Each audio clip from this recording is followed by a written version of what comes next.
জাকির কাকু এখনো সাবধান হয়ে যাওয়া বলছি, বাংলাদেশ থেকে আমি শাকিল বলছি, রোস্টার শাকিল, বুঝছো? এখনো সাবধান হয়ে যাও, তোমাদের ফেসবুক বন্ধ করে দিয়েছি। বুঝো না কিছু তুমি? তুমি কিছু বুঝো না বাংলাদেশে কি হচ্ছে, কি চলতেছে? তোমার ফেসবুক কেন বন্ধ করে দিয়েছি?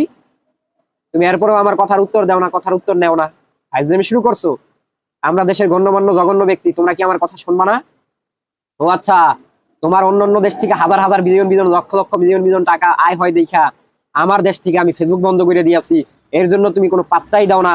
ফেসবুক যদি জীবনে না চালু করি, খালি আমরা বাঙালি দেখা কোনো ওয়েবসাইট বানাইতে পারি না। তোমার মতো নয়তো, যদি পারতাম তোমার মতো আরেকটা ফেসবুক ওয়েবসাইট আমরা বানাইয়া দেখাই দিতাম, তাহলে জিন্দগি দিয়েও তোমার ফেসবুক আমার কোনো দরকারই আসতো না। এখন আমরা ভিপিএন ব্যবহার করি, ফেসবুক বন্ধ করি, তারপরে ভিপিএন ব্যবহার করি, তোমার ফেসবুক দেখি দেখে কি তুমি শান্তি পাইয়া গেছো? উত্তর দাও না, এর জন্য আমাদের কথার কোনো দাম দাও না। ফাইজলিমি একবার তোমার ওইন্দা দিয়ে ওইন্দা ভরিয়া দিব, বুঝো নাই? মস্কারি করো না, মস্কারা করো না। জাকির কাকু ভালো হয়ে যাও।